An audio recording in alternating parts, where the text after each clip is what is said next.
Hey everybody, welcome back to the Wisdom Tradition podcast. This is Alex Sacken, and today we're continuing our series on Manly P. Hall, the great philosopher of 20th century America.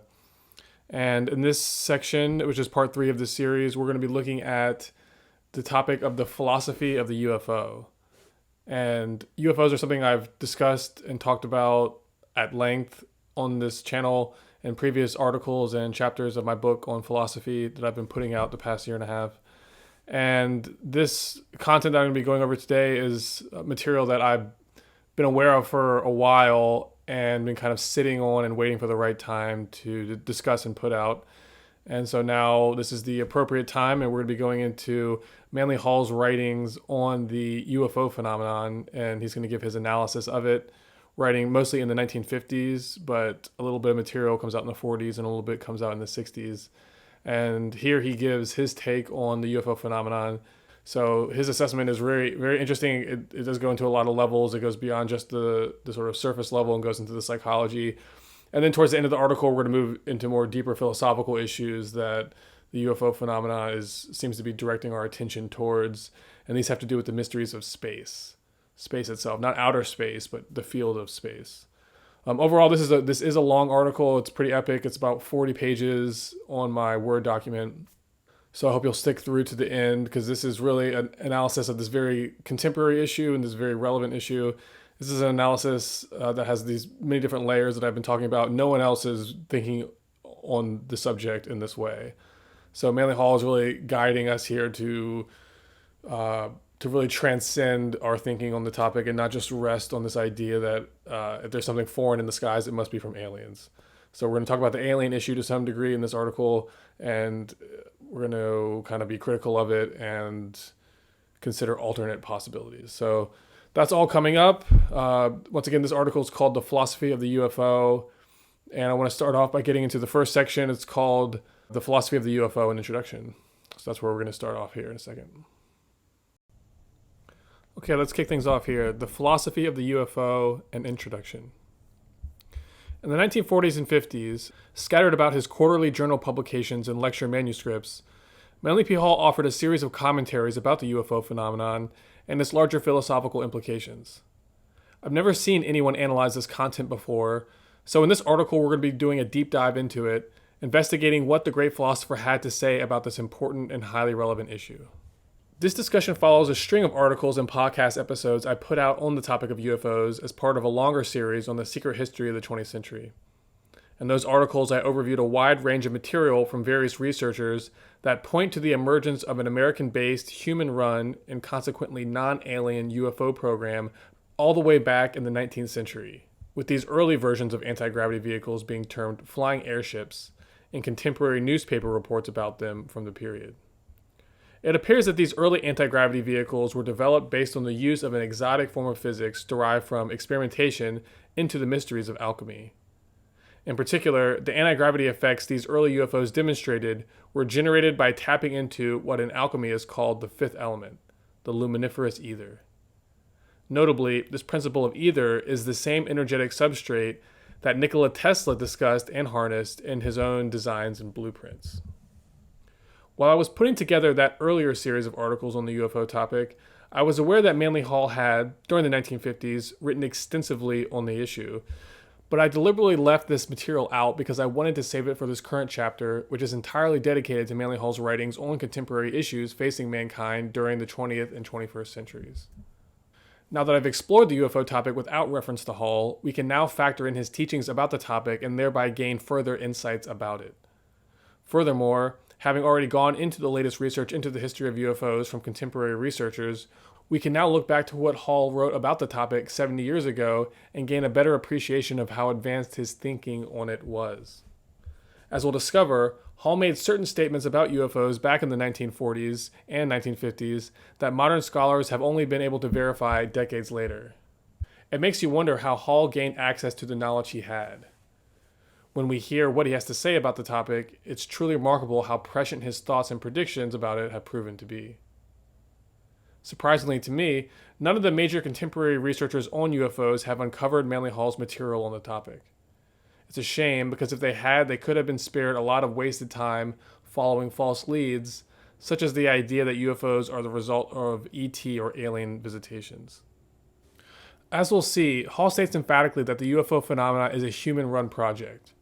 By implication, the idea of aliens that we carry around with us today is very much a projection of our own ignorance and superstition, the result of a confused, materialistic, faux scientific worldview that has become dominant within modern society.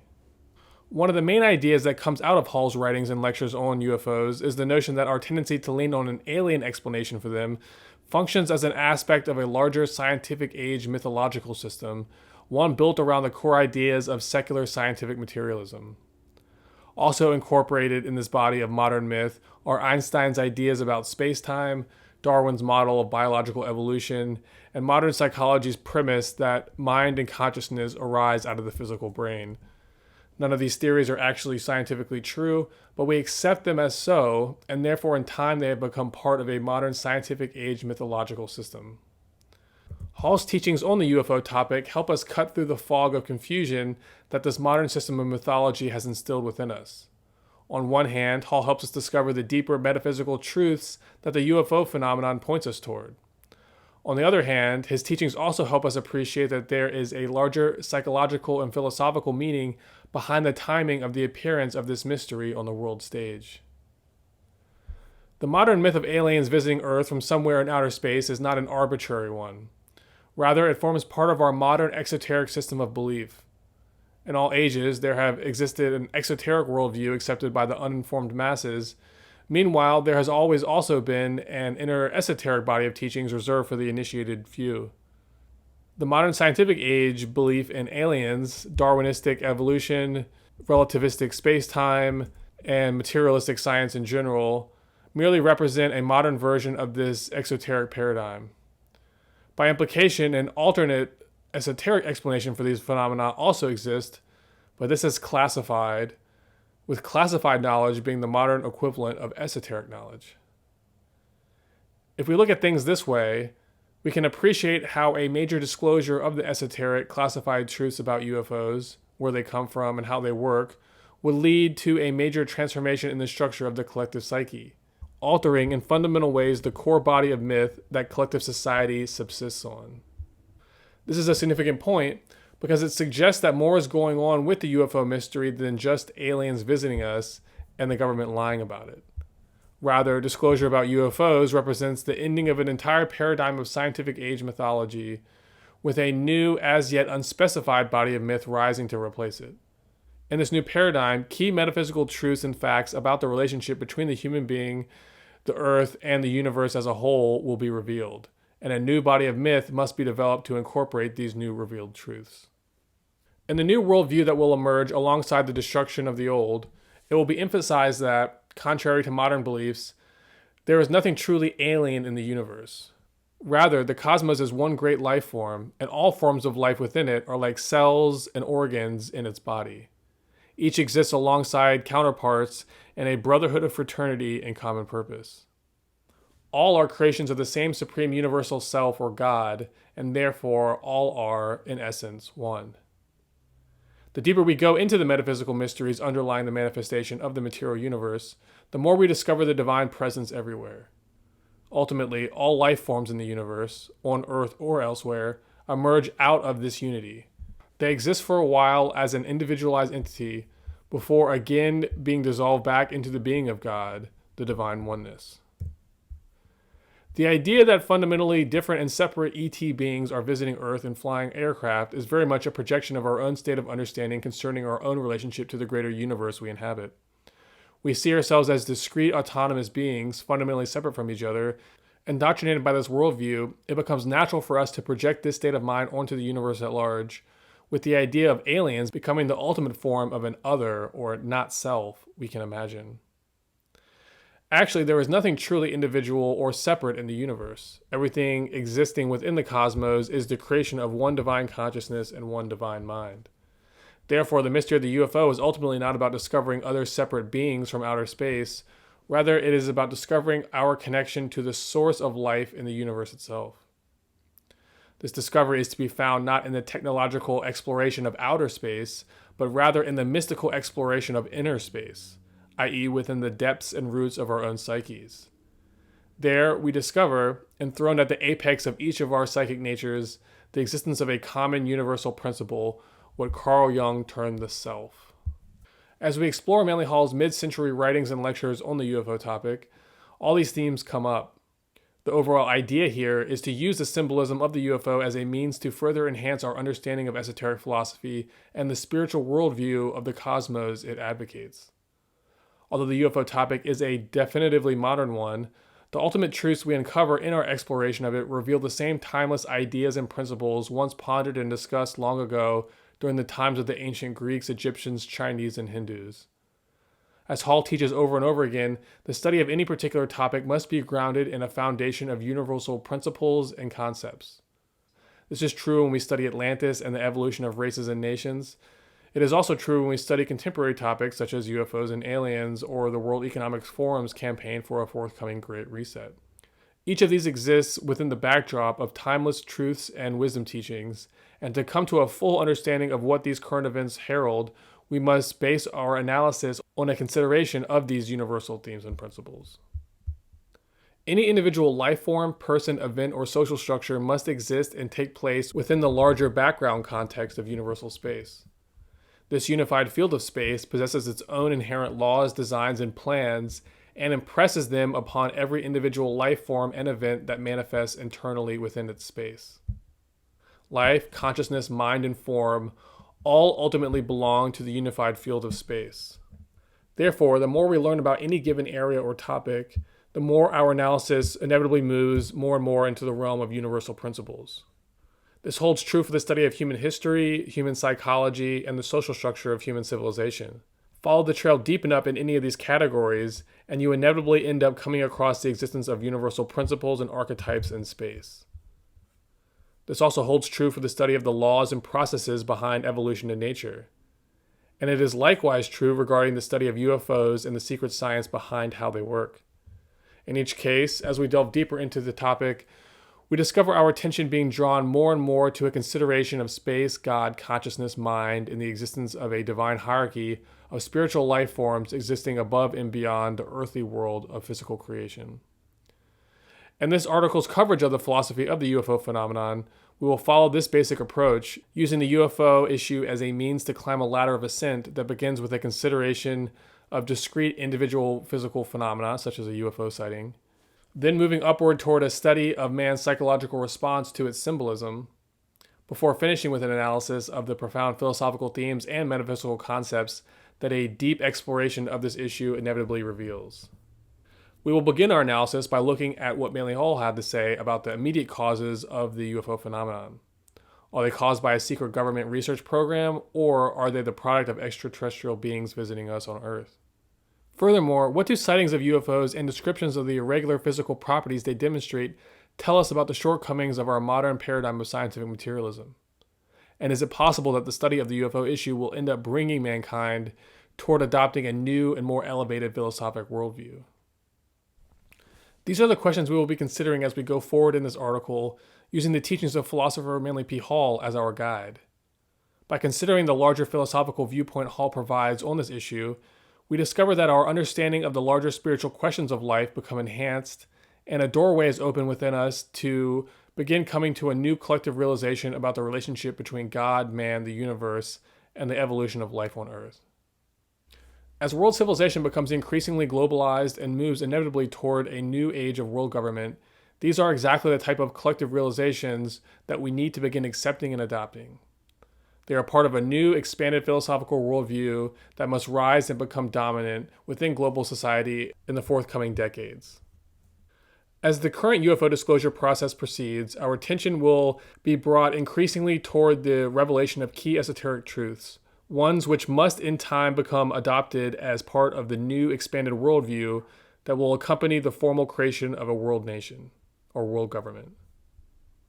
With this new worldview in hand, we will be enabled to collectively coordinate, cooperate, and labor together in a world fraternity of shared purpose, one based on the pursuit of a common ideal, the belief in the unity of God and the brotherhood of man, and the shared ambition to elevate human civilization toward a permanent state of peace, prosperity, and enlightenment. So that's the end of that first section. Again, that was called The Philosophy of the UFO, an Introduction. Next, we're going to be moving on to the second section, which is called the Geopolitics of the UFO. Okay, part 2, the Geopolitics of the UFO. In a scattered selection of articles and lectures put out in the 1950s, ones featuring titles like The Case of the Flying Saucers from 1950, The Flying Saucers Fly Again from 1953, and Dr. Young and the Flying Saucers from 1959, Manly P. Hall offers a comprehensive assessment of the UFO topic, approaching it from different angles and analyzing its various layers and aspects. Hall begins his assessment by offering a general definition of the UFO, writing, quote, "Under the general heading of flying saucers should be combined widely differing accounts of mysterious shapes, lights, glows, gleams, beams, etc." He also emphasizes that when it comes to the UFOs, several distinct topics are present and more than one explanation is necessary to cover the subject. Hall points out that unidentified and mysterious flying objects cover a period of nearly 1,000 years, and that an even greater antiquity could be established by reference to the accounts of mysterious forms seen hovering over Jerusalem at the time of the Roman conquest. A profound scholar of ancient mythology, Hall reminds us that ancient myths and legends include accounts of gravity-defying mechanisms devised by magic and propelled by secret power. These myths trace back to the time of lost Atlantis, when the prehistoric priest kings of the Atlantean race were said to have used their knowledge of alchemy to manufacture all manner of exotic technologies, such as anti-gravity flying machines.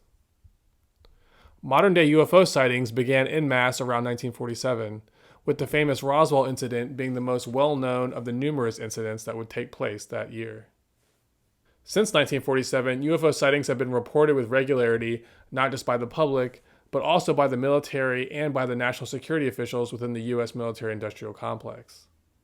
Before the critical year of 1947, a number of UFO sightings had previously occurred during World War II, these being popularly dubbed Foo Fighters by onlookers at the time. Decades earlier, during the 1890s, an even older spate of sightings took place throughout North and South America, with onlookers describing mysterious steampunk-esque flying airships piloted by human operatives. For more coverage of this, see my previous chapter on the history of the 20th century. Writing and lecturing in the 1950s, Hall offered his take on various possible explanations for what could be the plausible cause of the widespread UFO sightings that have been taking place in recent years. The first possible explanation he considers is the most popular and well-known, that UFOs come from outside the Earth's atmosphere and originate somewhere among the outer worlds that dot the firmament. The second one he mentioned is more overlooked, but also more logical, that the flying saucers bear witness to human ingenuity and in truth are included among the secret experiments carried out primarily to strengthen world armament. So I'm going to just repeat that. Again, he says that of the two possible explanations, the first being that UFOs come from outside the Earth, and the second being that the flying saucers bear witness to human ingenuity and in truth are included among the secret experiments carried out primarily to strengthen world armament. That second conclusion is the one that he's going to point to. But anyway, in his view, there are only two possible causes for the phenomena that seem worth considering. Either they are coming from some distant place outside our planet, or else they are being manufactured here. Of the two, Hall is of the opinion that, quote, "Until the physical and human phases of this equation are thoroughly solved, I think we should be moderately reluctant to press the outer space hypothesis. It is not to deny the possibility, but to rationalize the probability that we should be concerned with." In Hall's estimation, we can say conservatively, as he writes, that the chances are 7-1 that the mysterious disks are just one more new and useful improvement by which we hope to maintain a world balance of power. Actually, Hall offers a very low chance of possibility that UFOs are extraterrestrial in origin, given that, quote, "there are no reputable accounts of anyone arriving on this earth from other spheres in the long history of mankind." That's what he says. He further points out that the matter of timing is also significant. If aerial visitors had landed on this planet prior to the modern age of invention, a very different situation would have arisen. But the fact that visitors from afar should appear riding in contraptions which merely anticipate our own ingenuity by a few years is extremely fortuitous. He wonders, is it a coincidence that other planets are sending visitors to us at almost the same time that we are hoping to send visitors to them? Hall concludes that the more we ponder, the more the circumstantial evidence grows in favor of an Earth origin for the flying discs. I suspect that it is possible that the UFOs could be in some way part of a research project, and that these devices are actually ingenious productions in defense or military strategy. That's what he says in the 1950s, okay? Hall points out that, quote, one of the supporting claims for this hypothesis is the general lack of profound anxiety among advanced scientists. It is inconceivable that an unknown type of aerial machine could appear repeatedly in the Earth's atmosphere without appropriate consternation. If the disks came from another star or a distant planet and were so highly efficient, they could well announce a danger of invasion or a plan for the destruction of the Earth. Consequently, one might expect scientists in such a situation to be in an uproar over the topic. But this is not what we find. Our scientists are, according to Hall, not apparently suffering from unnervement. Instead, from their distant, austere ivory towers, there is a thundering silence. Hall therefore deduces that, not having observed any pandemonium among the physicists, one may be inclined to assume that they are in possession of information which they are holding in the strictest confidence. Either that, or our current crop of scientists are profoundly stupid. As Hall humorously observes, either those in the best position to know do not believe that these mysterious projectiles come from the outer atmosphere, or the whole group of them is the most idiotic combination ever recorded. They are stupid beyond concept if they believe or have any scientific evidence of penetration of our Earth's atmosphere from the outside and are still worrying about China, Korea, India, Russia, America, England, or any other nation on Earth. Stating his case further, Hall believes that, quote, the most practical response to a potential invasion from space would be a highly organized defense program. Confronted with the possibility of a real alien invasion, it is inconceivable that the physicists of our globe would not immediately set in motion a worldwide program of common defense. It is therefore logical to assume that, if an alien invasion truly were at hand, an international agency or department of scientists would be set up through such an instrument as the United Nations Organization, where the learned from all nations, including the Soviet Union, could be called together to study the most fascinating and extraordinary circumstance in the known history of the human race. There is a sufficient body of trained physicians and astronomers to make a world congress of this kind not only feasible but practically mandatory. So why haven't we seen it happen? The only rational explanation for what might prevent such a union of world powers from coming together for mutual protection from a perceived alien threat is the fact that the flying saucers are actually man-made and are part of a classified portfolio of secret military R&D projects, ones being kept secret because their development is taking place within a background context of geopolitical competition and social instability. In his 1953 article, The Flying Saucers Fly Again, Hall offers further elaboration on this point, writing that the flying saucer is exactly the type of device with which militarists would be profoundly interested. He continues, on the military hypothesis that the best defensive is an offensive, we would certainly have every motive to perfect such devices if only to prevent the aggression of other powers. If the flying saucer represents an advanced type of armament, then those who have it will try to keep it and use it for themselves, and those who do not have it will resort to espionage and sabotage to intensify their own research until they do have it. Therefore, silence would not be unreasonable in the latter case, and might be imposed for strategic reasons and to prevent the collective demoralization of people. So that's what he specifically states. So Hall is here referencing the existence of a secret black project superstate within the inner architecture of the U.S. national security complex, one that began during World War II before expanding into new heights during the Cold War. Writing in the 1950s, Hall points out that, quote, we should bear in mind that in the last 10 years, we have become accustomed to secret military projects of several kinds, both at home and abroad. Certainly the Manhattan Project is one obvious example of this type of secret military project, but Hall also acknowledges that Nazi Germany had their own version, as did Soviet Russia. Mirroring a line of research we discussed previously in our series on the secret history of the 20th century, Hall writes that, quote, during the rise of the Hitler regime in Germany, scientists were hard at work in remote places perfecting instruments of destruction. Is he referencing Nazi Germany's secret Kammerstab program with this statement? This is something I talked about in my previous chapter. Hall wonders if, after the war, the Nazi scientists involved with this program, whose whereabouts are unknown, might have kept their research projects alive in either America or Russia. In both countries, Hall tells us that enormous regions comparatively unexplored are available for research. Under such conditions, and with the aid of German scientists, it is not impossible that the flying saucers could be a product of the continuance of Nazi Germany's intense scientific military research endeavor. Between the two world superpowers of the Cold War era, America and Soviet Russia, Hall stated definitively his belief that the UFO mystery was centered in America. More specifically, he wrote that, quote, as these flying saucers have appeared principally over the United States and adjacent areas, one of two explanations presses in upon the mind. Either they are being created here, or they are being designed especially for use here.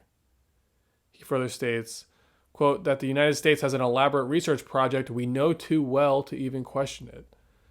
Because the reports that come out, little by little, are backed up by every indication that we are actually the leaders in the world in that type of research. That's specifically what he says. That we actually lead the world in that type of research. The idea that the UFOs are the product of classified military research taking place within the inner recesses of the U.S. national security state explains how and why we find an all-pervading policy of secrecy surrounding the subject in this country. Hall believes that this secrecy is best explained as a practical precaution in the protection of a vital defense secret. If these were indications of armament projects, then naturally it would be difficult for the average citizen to pierce the protective wall which the government has placed around such research under prevailing world conditions. That's what he says. Overall, Hall concludes that the only conclusion that seems to be reasonable and carries a large part of the story is that which is now beginning to drift into our contemplation, and that is that the flying saucers and the floating cigars are the products of our own research equipment. It is some type of research device, an experimental device for either defensive or offensive armament. It is the only practical explanation that exists, and there is much to indicate that the experimental work is being carried on in the United States. The device, in all probability, is some highly specialized structure intended to advance research. That some of them are comparatively small might indicate that they are involved in a new principle, either of motion or focus of energy of some kind. Writing in 1950, Hall states that, quote, we must assume the technology is still in an experimental stage. The project seems to have been running for several years, but is gradually emerging. He also points out that, quote, the device itself may not be the final end goal of the project, but some means of testing for something else. But whether it is a means to an end, or is the end itself, it is almost certainly humanly guided, humanly devised, and is being advanced in the unfoldment of necessary research into the great and powerful potentials of the planet. Beyond this, he declines to go further, stating, quote, beyond that, I think we shall simply have to wait until Uncle Sam decides to talk. So that is what Manly P. Hall had to say about the geopolitics of the UFO and the sort of vital question about who's responsible for them and where do they come from.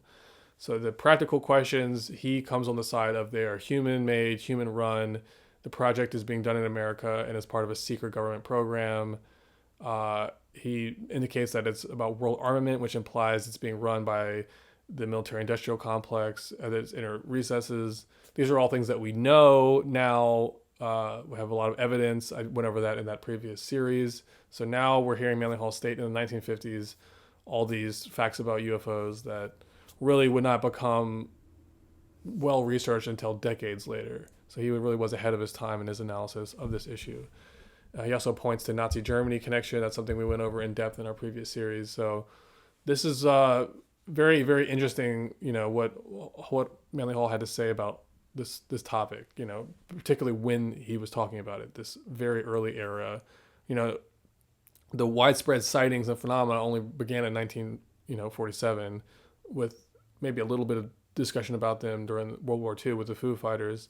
But, he's only writing a few years after this, and he's already laying out the whole scenario that really would only become apparent decades later, as I've been saying. So anyway, that wraps up that section. Next, we're going to move on to the topic of the psychology of the UFO. And here we're going to be touching on some of Carl Jung's work, or more specifically, Manly Hall's discussion of his reading of Carl Jung's work.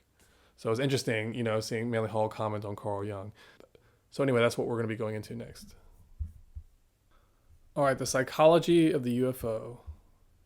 In his coverage of the UFO issue, Manly Hall expands his analysis into the realm of human psychology. Here he moves beyond the question of who or what is responsible for producing the physical technology and seeks instead to articulate a view on the phenomenon's deeper psychological meaning and significance. In taking this angle on the topic, Hall mirrors the work of famous 20th century psychologist Carl Jung, who also wrote of the larger psychological principles and themes underlying man's experience of the UFO phenomenon.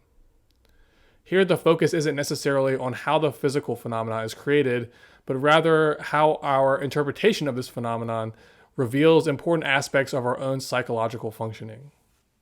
In a 1959 lecture titled Dr. Carl Jung and the Flying Saucers, Manly Hall builds off Carl Jung's analysis of the UFO topic, which he presented in his book Flying Saucers, A Modern Myth of Things Seen in the Skies, and offers a number of interesting insights concerning the inner psychological aspects of the UFO mystery. Hall begins his assessment by pointing out that human psychology extends between two dimensions, one individual, the other collective. Anytime the topic of the human mind is considered, both dimensions must be factored in and considered. Hall writes that, up to the present time, we have generally thought of psychological experience as a relatively personal individual thing. But Jung approaches the problem differently. He adds in another dimension of analysis, one oriented around the idea that there exists also an aspect to human psychology that is fundamentally collective and transpersonal, one that all humans are linked to and therefore all share in common. In Jung's framework, this collective realm of the human psyche is the home to a domain that he calls the collective unconscious.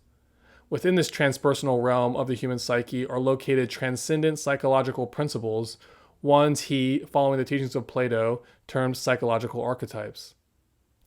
Philosophically, these psychological archetypes, which reside within the realm that Jung calls the collective unconscious, can be thought of as fundamental idea patterns held within the mind of God.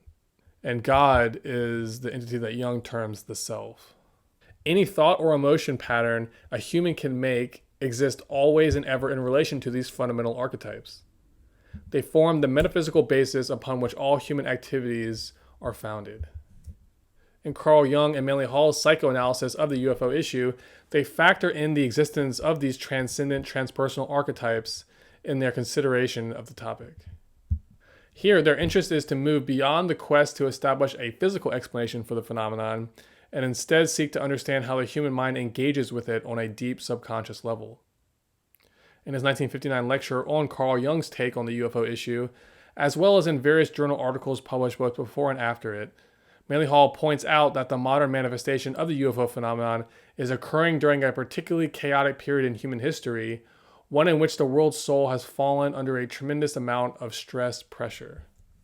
This collective pressure is the result of the buildup of a wide-ranging number of transformations taking place across the world in association with global civilization's rapid shift into a globally interconnected industrial, political, economic, scientific, cosmopolitan social order.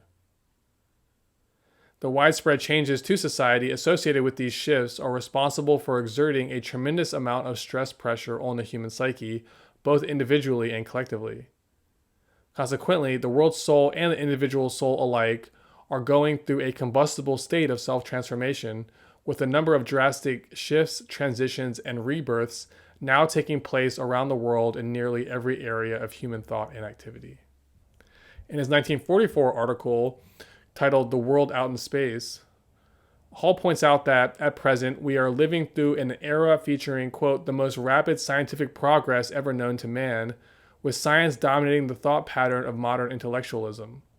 And at the same time, we are suffering from the most terrible collective fear ever known by man, the fear of absolute extermination by nuclear warfare. As a consequence of these pressures, ones that have broken the back of man's traditional relationship with religion, we are living in a time of the tremendous breakdown of human hopes. He writes that it is an era of disillusionments. People are losing the central core of value around which they previously built their lives. They are confused, uncertain, and disturbed about the situations which they cannot direct or control. They have lost most of their power to have a simple faith and a gentle believing, and their doubts and responsibilities are increasing hourly. With this combination of great scientific promise, meeting an absolute unsolvable personal situation as far as the average person is concerned, we have undoubtedly the proper ground for an extraordinarily confused psychological situation. Perhaps more than ever before, man's subconscious nature is at its wit's end and is susceptible to the rise of a powerful neurotic situation. This should be taken into account when trying to evaluate phenomena such as UFO encounters and their consequences on the public mind. In his 1959 lecture on Jung, Hall elaborates on this situation, pointing out that, quote, as a collective group, we are now under a series of collective pressures. These pressures, for example, can represent what Dr. Jung points out as world cleavage, like a psychological cleavage, with the world psychologically breaking up and dividing. And division means confusion, and confusion presents problems on various levels. And in almost every instance, confusion is overpowering to groups of persons. And the problem is widespread. Instead of an isolated person here or there coming under psychological tension, more than 50% of our people are suffering from some form of psychic stress tension. I would say that percentage is higher now. As part of this phenomenon, Dr. Jung points out that almost identical stimuli are now affecting vast groups of persons. Elaborating, he notes that while each individual has their own personal reaction to whatever pressures confront them in their personal life, behind and beneath these reactions are mass or archetypal pressures which are of tremendous intensity. This means that while we may react differently to things that happen to us as persons, we may react with amazing similarity to things which happen subjectively or archetypally to vast groups. And this thing he's pointing out was definitely came true if you look at like the lockdowns and the hysteria over the vaccines and COVID and all that. It was like a mass neurosis playing itself out. So this situation creates what Hall describes as the proper and natural cause for what might be called mass hysteria. The presence of mass hysteria arising from common causes means that we now have hundreds of millions of persons under tensions from identically the same type of pressure. Hall and Jung both conclude that the UFO is a prime example of a powerful archetypal stimuli that can trigger the manifestation of a mass hysterical event within the population at large. It confronts the human psyche in a collective manner and therefore calls forth a mass psychological response. In my view, the COVID hysteria of recent years is another example of such a pressure. In both cases, a mass event or symbol confronts large numbers of people at once as a collective psychological force. This archetypal force attracts the attention, engagement, and interpretation of large numbers of people simultaneously, with each approaching it according to the level of their own psychological development. Hall points out that the confusion surrounding the UFO phenomena is indicative of the idea that the collective psyche is undergoing a process of psychic splitting. This explains why, in the interpretation of the flying saucer phenomenon, we run across a number of diversified accounts, each disagreeing with its counterparts in fundamental areas of concern regarding the issue. For example, Hall tells us that some opinions are to the effect that we are being surveyed for possible invasion, that out of space, some kind of creatures have arrived, some of them resembling human beings, others representing what he humorously refers to as highly intellectualized octopi. Whatever they may be, they are supposed to be out looking us over. Now, what does man inevitably do? He measures instinctively and archetypally and comes to one of the most just thoughts he ever had, namely that if someone is looking us over, they're not going to see much. This is a very common thought. Also, if people from somewhere else are looking for a better world, this is not it. So there is one school of thought that insists that, after having a look around, these various reconnaissance flights depart to their own cause, deciding to wait a while to give humanity additional millennia in which to ripen. With this possible explanation of the UFO phenomena, we find the psyche drawing upon one type of archetypal symbolism, one whose counterparts can be found in previous eras of religious myth. That mankind is a spiritually immature creature, one that higher and more developed intellectual superiors are supervising and evaluating from on high. This is a type of thinking we can recognize from the golden days of Greek myths, with the gods on Mount Olympus surveying us over and interfering with the trajectory of human life at their own seemingly arbitrary whims. Hall also considers another somewhat related take on the UFO and ET question, This one based around the observation that there is a peculiar relationship between the increasing evidence of UFOs and the development of our own nuclear program. He points out that, quote, while there have been a number of rather interesting and abstract cases prior to this time, the majority of the sightings fit into the time pattern of the intensification of our program of nuclear fission research and experimentation. To me, the most plausible explanation for the correlation between UFO sightings and the development of our nuclear program is that the former, the nuclear program, masks the existence of a secret black project's underworld, one that is responsible for the production of the UFO technologies we see in the sky. For some reason, this secretive technology is being used to stimulate the U.S. military command in certain ways, with UFO encounters at nuclear sites being one aspect of what appears to be a larger social engineering campaign, which they are being used as a component of. But those not inclined to look at this aspect of the issue instead become focused on providing an ET explanation for this particular situation. As Hall tells us, those who fall in this group believe that some of our recent scientific experiments are known to those on other planets or stars. Seeing that we might blow ourselves up and perhaps them also, these ETs have decided that it might be wise to take a look around and see what could be done to prevent the common disaster. To give an example of one prominent contemporary public figure thinking along these lines, Dr. Stephen Greer, a popular modern ufologist, fits into this camp. Hall emphasizes that those who come to this conclusion on the matter are demonstrating actually man's natural archetypal subjective thinking under an emergency. Notably, this perspective on the UFO situation is based on the assumption, quote, that the occupant of the mysterious inner space vehicle has a mind like our own, is reacting approximately how we react, and that, as in the case of ancient mythology, gods, or aliens in this case, are men plus. That they have very much the same natures and constitutions as we do, but they have more power and authority to do something about it, more intelligence, more native understanding, but of a kind similar to our own. As we discover, there are strong religious undertones and elements of psychological projection going on behind the scenes in the way that ET believers describe the alien intelligences that they perceive as watching us over from on high. Hall writes that believers in this myth are quite convinced that we are going to be reached by beings of superior intelligence. And the reason we know they are going to be superior is because they are going to be peaceful. You see the psychological content in our own thinking there? At the moment, our idea of superiority is the arbitration of dispute without war. That is a goal. That is something we have not attained, but something we believe an ex-superior may have attained, a deity or power. So in this view, we find the idea that this superior power, whatever it is, appearing out of space, comes this time not with a sword, but with peace, their purpose being essentially to assist us. Hall emphasizes that here we have a valid statement of man's natural theological insight, one that opens the door to a closer examination of the underlying religious implications of the UFO phenomenon. Here, at the level of subconscious religious symbolism, we come to the heart of what man's psychological engagement with the UFO subject is really all about.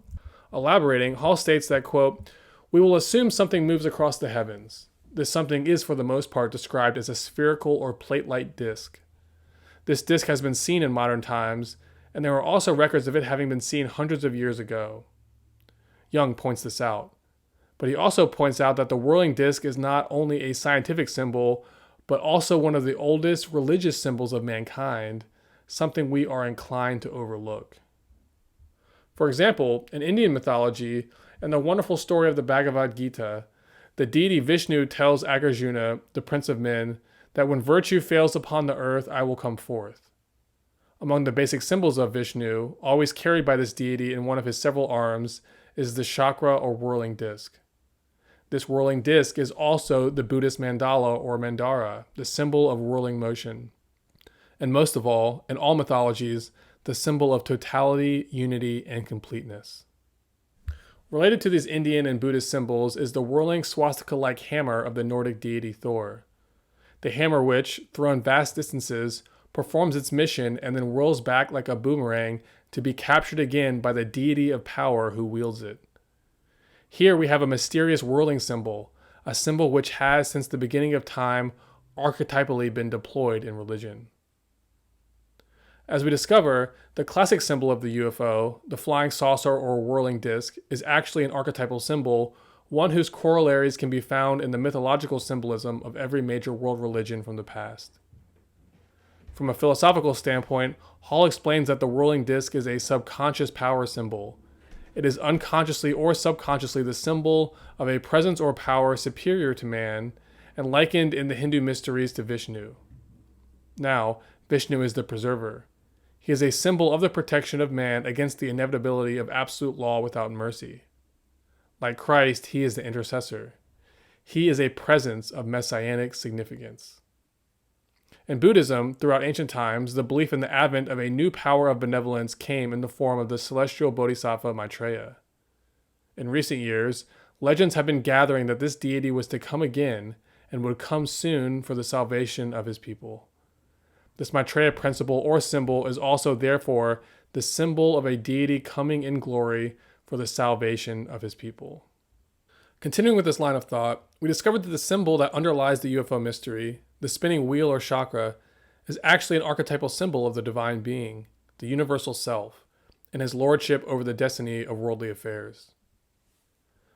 What Hall is suggesting in his analysis is that in our modern scientific age, with the human mind trapped in a secular, materialistic mode of perception, the archetypal symbol of the Messiah, the whirling wheel, impresses itself upon the human psyche in a form appropriate to the zeitgeist of the current moment. All systems of religious mythology from the past have had their own version of this symbol. Now the appearance of the UFO is our modern expression of it, one fitting the worldview of the modern secular scientific age. As we collectively encounter the UFO phenomenon, we can't help but to draw upon archetypal elements within our own psyches in our interpretation of this mystery. Thus, our conclusions about the topic are a reflection of who we are, what we already believe, and how advanced our level of philosophic insight is. Hall explains that, as with all archetypal symbols, the UFO represents, at the most fundamental level, an internal experience of human consciousness projected outward upon the world's exterior atmosphere. The Tibetans have always believed this, that a form in the minds of many persons can create in the atmosphere of the earth a structure that can be photographed. Hall tells us that in actuality, most of what we think, much of what we see, and a great deal of what we do is projected directly from sources within ourselves. A primary error that most analysts of the UFO issue fall into is that they neglect this aspect of the equation. They are not giving the mental nature of man any essential consideration. They are trying to solve, as Manly Hall tells us, the UFO equation without solving the consciousness equation in existence itself. In other words, they are trying to isolate what they hope is a physical thing from its own framework, from the great pattern of laws upon which it must depend if it exists at all.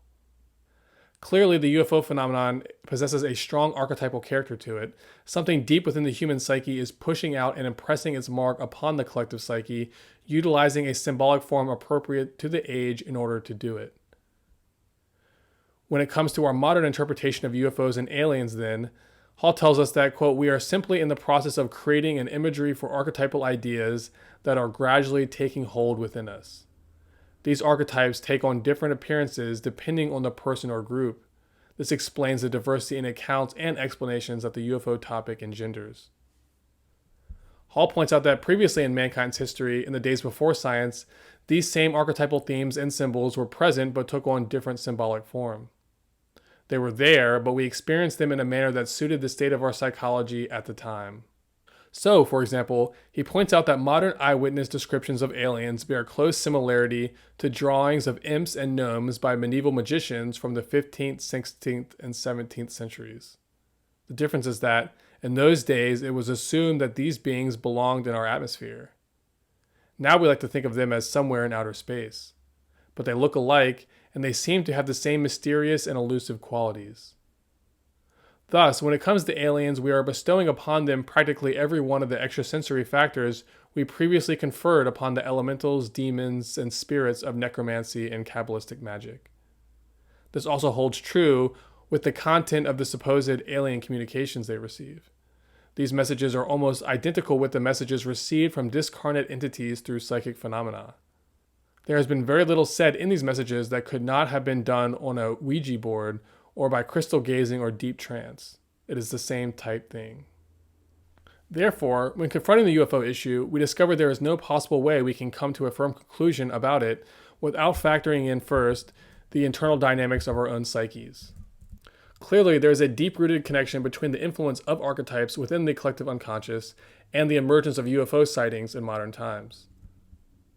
Perhaps what the coming of the UFO represents is not an alien invasion, but what Manly Hall calls an invasion from inner space, meaning a systematic outpouring of archetypal symbols held deep within the collective unconscious, moving gradually but inevitably out into the conscious awareness of man. The purpose of this outpouring is to bring out into active expression that which has been repressed and blocked off. In an age of egotism and materialism, the blocked off archetype that is now pushing itself through is that which is representative of the universal self, the deity of power associated with Vishnu, Thor, Christ, and Maitreya. The more we pull on the string of the UFO mystery and follow its symbolism to its source, the reality we find ourselves encountering is not one featuring aliens or extraterrestrials, but rather our repressed inner connection to God, the source of all life and the root of our own experience of consciousness. This is the ultimate discovery the UFO mystery brings us toward, a reconnection with the cosmic Christ, the divine principle of self that lies at the root of human existence on Earth. Thinking along these lines, Hall writes that, quote, "At the moment we are being heavily attacked by subtle invading forces from within ourselves. Either we must conquer this internal chaos within ourselves, or we will fall victim to its effects on our outer life. Under the pressures of living, forces are released from the inner space of man's psychic life. We have been invaded from inner space, in other words.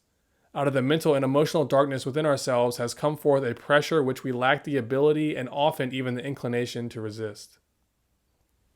In truth, the things we experience in the outer world are the lengthy shadows of archetypes that exist within ourselves.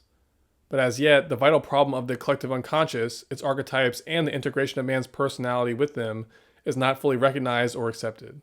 Consequently, these internal archetypes, which have heretofore been blocked from being engaged with constructively on an inner psychological level, must instead appear to us externally. This is what the UFO phenomenon ultimately is, the projection of a blocked-off internal archetype into the outer environment of human civilization. Manifesting itself in this outer symbolic form, this archetype now demands our attention and engagement, and we are forced to finally acknowledge it and work through it. Gradually, through our external engagement with the symbol, we come to connect with the inner psychological archetype that the outer symbol has been attempting to direct our attention towards the entire time. In this way, as Hall tells us, the flying saucer epidemic reveals both the natural inquisitiveness of man and his deep anxiety about things mysterious and unknown. He attacks and defends, he accepts and rejects, but yet he does not display an appropriate and mature thoughtfulness. But we can change this. By incorporating Jung's psychological and Hall's philosophical approach to the issue, a door is open for us to begin to explore the UFO's deeper archetypal dimensions. This exploration will ultimately bring us closer to an engagement with the inner mysteries of our own consciousness.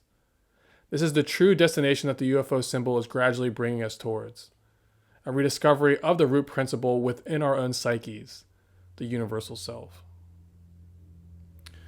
So that was the psychology of the UFO and a rather in-depth look at all the different dimensions of it, from the sort of level of psychological projection now down into the deeper levels of archetypal symbolism and archetypal dynamics. And then in particular, we're looking at the idea of the spinning wheel as being an archetype of the ultimate principle of the psyche, which is the self, the universal self. So the coming of this UFO mystery sort of heralds in a deep symbolic way the coming of a revelation of the existence of this universal self, because this is the archetype that has been the most blocked off in our sort of current materialistic age, the age of ego. You know, when the ego is prioritized, its counterpart, the corollary to the ego, is the self. But when the ego rises to sort of take control as a little tyrant, then the self gets subjugated. And so through this UFO mystery, this self, which is blocked off to our psychological awareness at this current age, as we are forced to engage with this symbolism of the UFO increasingly in the various sectors of society and the various persons of society each react to it in their own way, but we are nonetheless being forced to react to it, each person. And as we go forward into the future, it will confront more and more our attention. But as we engage with this symbol and discover what is the meaning and purpose of it, actually what we're going to be discovering is the mysteries of space, and that the mysteries of space and of metaphysics gradually lead us back to a rediscovery of the self, which is the principle that's within us, of our own consciousness. So that's the point I'm trying to make here, in which Manly Hall and Carl Jung were also pointing out. So anyway, that's the end of that section. Now we're going to go deeper. So this next section is called the UFO and the Aquarian Age. So that's next. Okay, next section, the UFO and the Aquarian Age. In their analyses of the inner psychological implications of the UFO mystery, both Manly P. Hall and Carl Jung conclude that we are now standing in the presence of a world mythology, a mythology built upon an entirely new dimension of human experience. This new mythology emerges differently from how past ones came about. It comes not as a scriptural revelation from a prophet, but from our scientific engagement with a deep-rooted archetypal symbol within ourselves, the spinning wheel or swastika. As covered above, this archetypal symbol represents the motion of the deity of power as it directs its life-giving energy into creation, thereby impressing its will upon the root substance of matter and giving birth to the evolving life forms of Earth in the process. As mankind evolves, the archetypal symbol of the creative power moves in and possesses its psyche in new and dynamic ways. In older times, this symbol possessed the psyche through theology, such as in the myths described above of Vishnu and Thor. Now, in the modern age, we engage with these symbols in a modern, scientific, objectivized manner. The idea that esoteric truths are closed in cultural forms is how symbolism has always worked. As Manly Hall further explains, the purpose of symbols is to uncover the limitations of mortal consciousness by continually emphasizing the insufficiency of the interpretations placed upon them. For example, confront the untrained mind with some symbol or fable, and it will construct a confused and meaningless explanation. By contrast, the well-trained and well-disciplined mind, such as that possessed by the philosopher or initiate, is capable of using symbolism as a springboard to leap into and reveal the internal mysteries of the mind. In this way, symbols consequently change their meanings according to the level of intelligence upon which the interpreter functions. The UFO mystery offers a perfect example of how this works. Many groups come to the issue with many different explanations and interpretations, and in the process each demonstrates and reveals the inner mechanics of their own mind and how it responds to stimulation from a common archetype. In this way, in the modern age of secular science, the symbol of the self, embodied in the archetypal image of the spinning wheel or chakra, has reached out and possessed mankind from within itself, within its own psyche, through its engagement with a mystery appearing in man's outer physical environment. This outer mystery has the effect of stimulating unconscious elements within man's internal psyche, with each person encountering and engaging with this symbol in a manner suitable to their own personality type, degree of philosophical insight, cultural and social influences, and overall level of intelligence. It's no mistake that, in the modern age, this archetype has chosen to impress itself upon mankind in a way that is physical, scientific, and which pertains to the outer mysteries of man's government. As Hall explains, this new space-age mythology is no longer the mythology of ancient gods rattling their spears. This is a mythology based around the mystery of space itself. And this mystery of space is actually the mystery of spirit, which is also the mystery of self moving into and out of material creation as part of a great cycle of evolutionary development, with the ultimate enlightenment of the universal self being the final objective that the entire trajectory of life's evolution on Earth is being drawn inevitably towards. Simply put, when you pull hard enough on the UFO string, you inevitably move into a religious rediscovery of the self, the God within. This happens in stages. First, the UFO mystery brings about an investigation into the mechanics of the physical technology and the practical science behind it.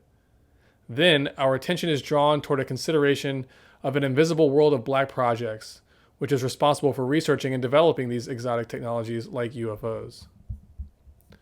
The existence of these secret projects is the gateway into a larger area of study, the idea that there is an invisible government behind the overt government, perhaps existing on more than one level, which is operating as a hidden hand behind the scenes, guiding world civilization toward a pre-specified end state.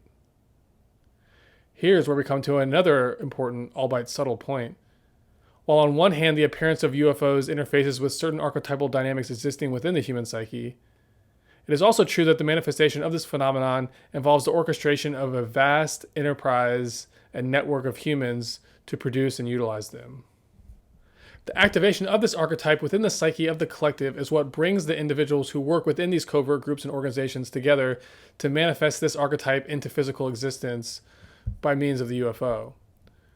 For example, the networks of individuals and groups that labor within the Black Project's world to produce these technologies are themselves inwardly possessed by the spinning wheel archetype. This possession manifests within them in a certain way. It motivates them to dedicate their career to produce these flying saucers, which in turn manifest the spinning wheel characteristic as part of their engineering design. When these objects fly around, the eyewitnesses who see them experience the triggering of this spinning wheel archetype within themselves. It moves in and possesses them, and they subconsciously become stimulated by it. This stimulation provokes a reaction, and in this way the archetype becomes manifested outwardly within the psyche of the collective body of human society. In all cases, one common subconscious archetype is being triggered, but each is affected by it in a different way, one that promotes a different type of psychological response in each person or group. Altogether, various human groups orbit around this central archetype, each approaching it and engaging with it in a manner suitable to their own life story, social position, and social journey. One thing is certain, each person or group in their own way and at their own pace will ultimately be forced to confront this mystery within themselves. Overall, we discovered that through the UFO mystery, the archetypal symbol of the universal self is impressing itself upon the human psyche, both individually and collectively. This process comes at a critical point in man's historical evolution. This period in which the UFO mystery has arrived is one of rapid transition, with mankind on the cusp of establishing a global civilization for itself, with science as its dominant worldview and an advanced industrial technology as its economic backbone. Clearly, this timing is not a mistake or coincidence. Man's engagement with this archetype sets the stage for the next phase of his evolutionary journey. At the current moment, the spinning wheel archetype, in all its various manifestations, is bringing mankind gradually toward the transcendence of a long-held infatuation with materiality and egotism. Actually, what the UFO mystery is bringing us ultimately towards is a rediscovery and re-embracement of our inner spiritual connection to God. This is a God whose existence is not somewhere out there in outer space, but rather deep within the inner hidden dimensions of our own psyches. In Carl Jung's model, the apex archetype at the center of the human psyche is what he terms the self. This self is universal consciousness, the single sovereign source and cause of all individual experiences of consciousness in the solar system. The spiraling vortex or spinning wheel is the symbol of the energy of this divine self moving into and out of creative activity. This is why galaxies are spiral-shaped. Each is the embodiment of a single self or Buddha moving into creative activity. At a more local level, in the motion of the constellations around the night sky, we find another manifestation of the spinning wheel archetype. More specifically, we find it in the rotation of the 7 stars of the Big Dipper, or Ursa Major, moving around the axis marked by the North Celestial Pole. The time cycle of one rotation of the Big Dipper around the North Celestial Pole lasts approximately 25,400 years, a span of time Plato called the Great Year. The division of this year into 12 months gives us the 12 constellations of the zodiac, with each being around 2,160 years in duration. Considering this vast time cycle and its relationship to the development of life here on Earth, Carl Jung and Manly Hall both come to a common realization that the entire manifestation of the modern UFO mystery, stretching back to its first emergence in the 19th century, coincides with the motion of great astrological shifts that are taking place in the great astrological cycle known as the Great Year. In his 1959 lecture, Dr. Carl Jung and the Flying Saucers, Hall states that when it comes to the UFO mystery, what we are actually dealing with is a crisis in the great Platonic year, a crisis in which man, moving from one pattern of archetype symbolism to another, is confronted with an entirely new way of life, a way of life which is in his own archetype, but which is not yet in his persona or outer conscious self. The power and influence of this archetype, impelling and impressing itself upon the lower self, or the objective person, results in bewilderment and confusion. Hall warns that the pressure this archetype brings about within us will continue until this bewilderment is arbitrated and this confusion solved by the integration of the two parts of man's own nature, his lower self and higher self, and the establishment of an interior totality. Hall states that this interior totality is announced as mysteries are announced, by the appearance of the peculiar symbol of the deity of totality, by the rising in man's consciousness of the sense of this great whirling wheel, which is the wheel of life, the mysterious cyclic symbol of the great Platonic year. In particular, Hall tells us that the UFO archetype is revealing itself at a point in time when the Piscean Age is moving toward completion and a new Aquarian Age is gradually rising to take its place. Therefore, that this phenomenon of the flying saucer should arise as the vernal equinox moves towards the Aquarian point is no coincidence, Hall writes. This implies a major motion of world consciousness and world pressure. And in the transition of the Piscean Age to the Aquarian Age, this motion is one moving from a water sign to an air sign. Hall points out that this motion of the world from a water sign to an air sign is encoded in the symbolism of the UFO mystery itself, most obviously in how these unidentified flying objects mysteriously appear into and disappear out of Earth's atmosphere, which here is representative of the element air, the same elemental symbol that Aquarius harnesses. Thus, the thematic relationship between the flying saucer, the physical atmosphere, and the alchemical element of air is no accident. This relationship signifies the idea that as we move into the Aquarian Age, an age of air, the mystery of air, and that which is concealed within air, must become increasingly psychologically dominant for a period of more than 2,000 years to come. Thus, as Hall tells us, it is quite conceivable why an air sign should bring in an age of air. Hall emphasizes that the type of air the UFO mystery ultimately points us towards is not ordinary air. It's not the atmosphere. It's not the kind of air that blows upon our cheeks or fills the sails of our ships, he states. It is not the kind of air that we simply and obviously accept, the kind of air we think of as being better in the mountains. It is another kind of air, an air of life. It is a power moving in air. It is the symbol of an energy-filled space. It is a fluidic power. This is force fluid. This is vital fluid. This is the mysterious vril. This is universal energy made available to man. In two articles published in 1944, one titled The World Out in Space and the other The Conquest of Air, Hall prophesies what changes we can expect to take place in human civilization as we move closer to the Aquarian Age and the age of air that it heralds.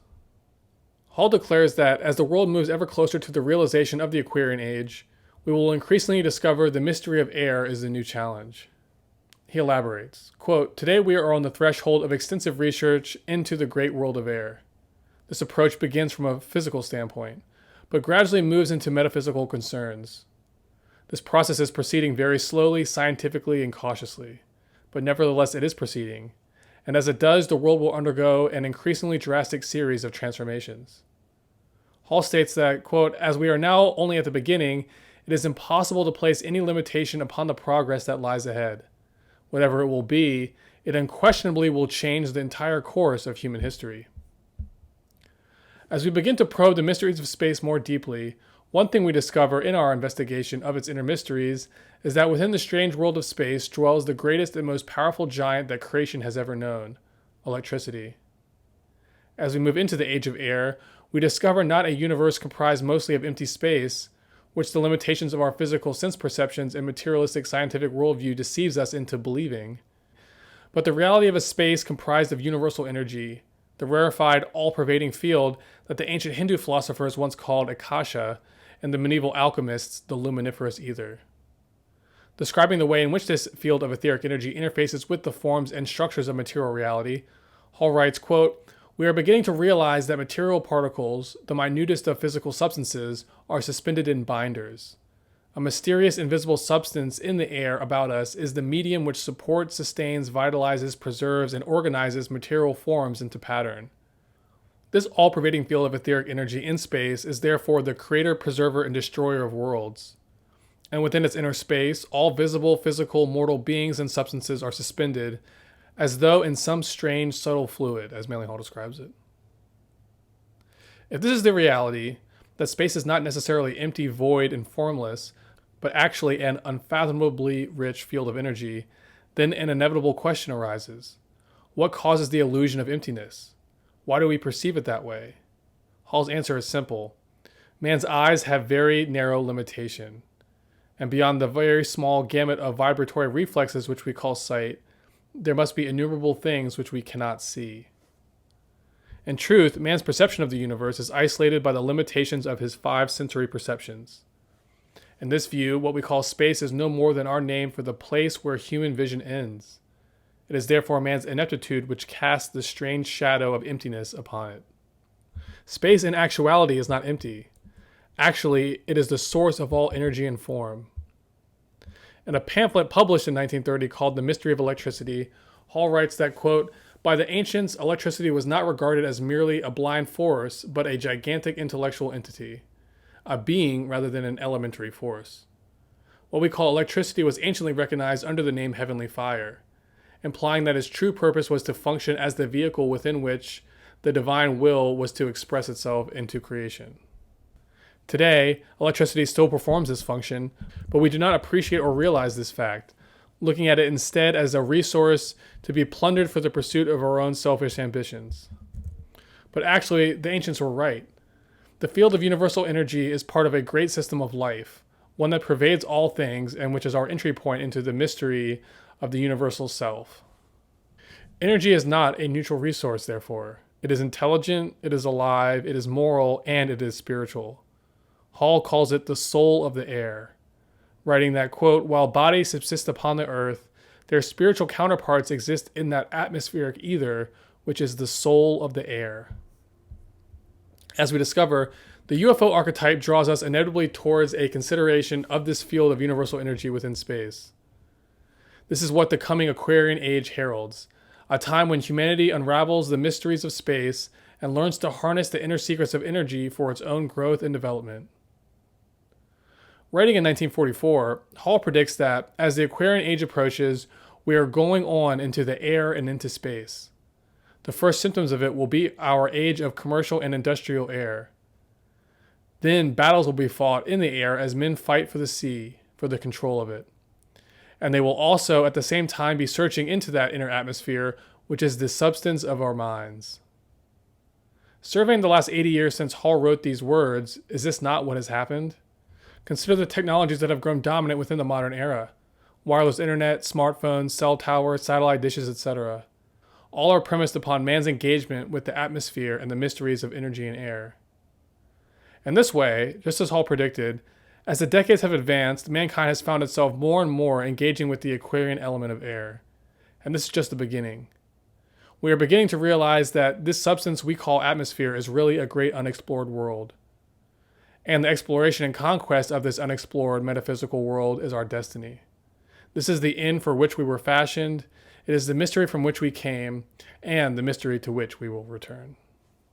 And that finishes that section. So once again, that section was called the UFO and the Aquarian Age. And we see that these larger themes associated with the element air and the idea of an ether existing behind the atmospheric air that we know.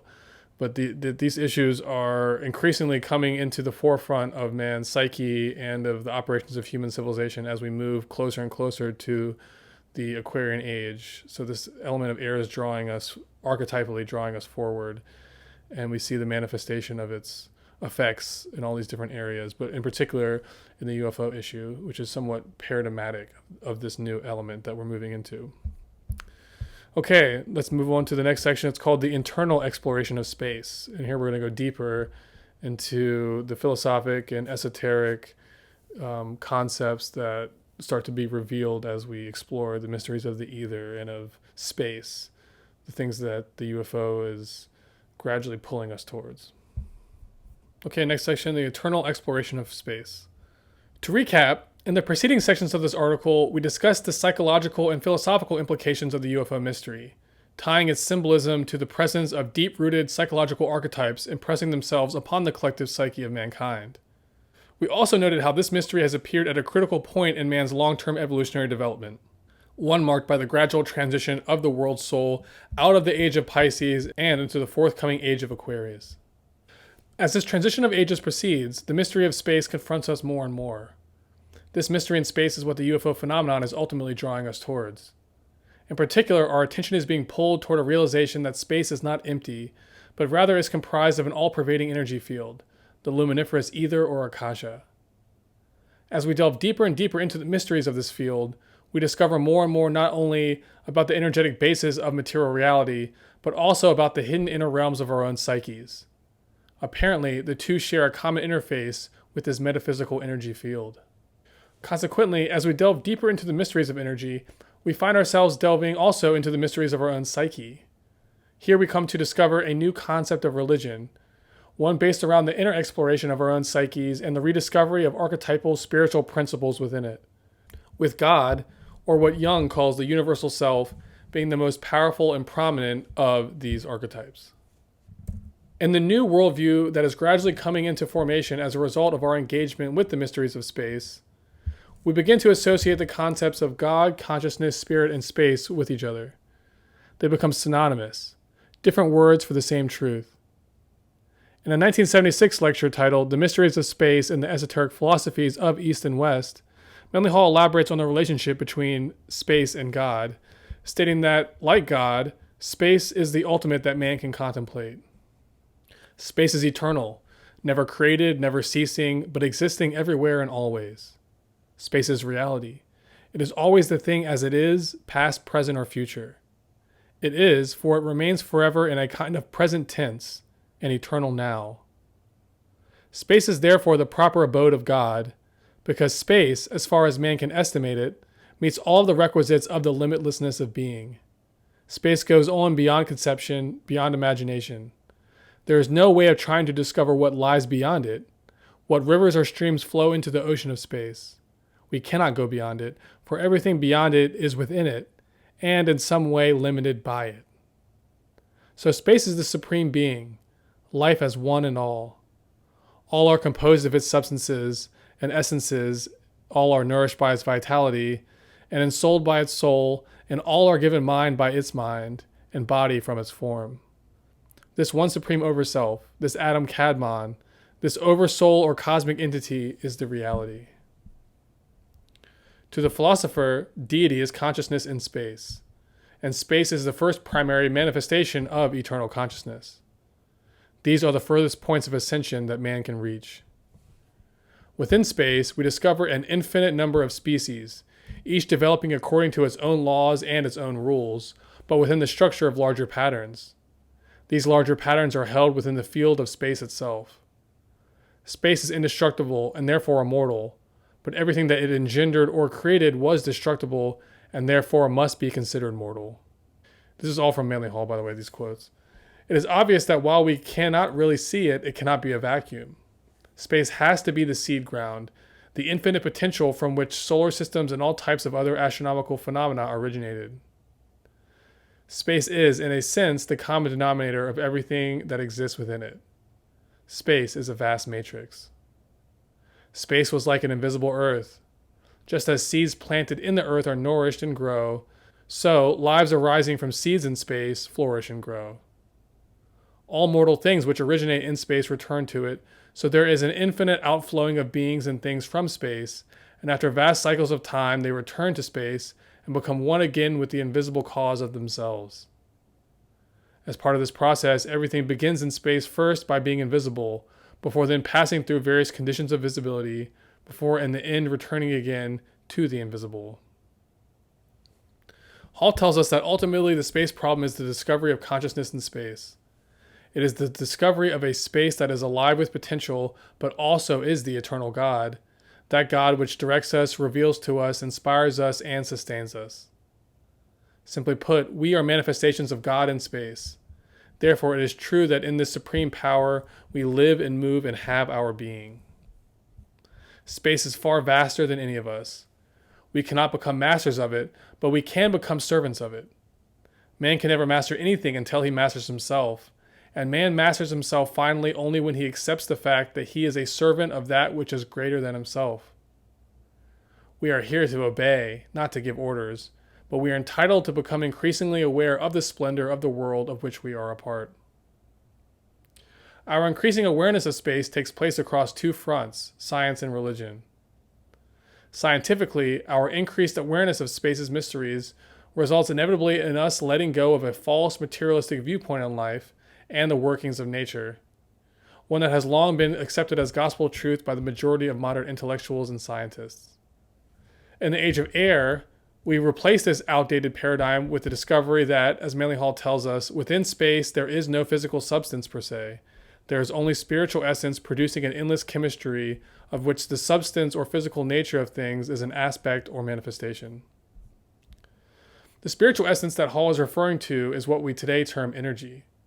And as any contemporary physicist knows, if we take any aspect of matter and reduce it to its ultimate particles, we find not matter, but energy.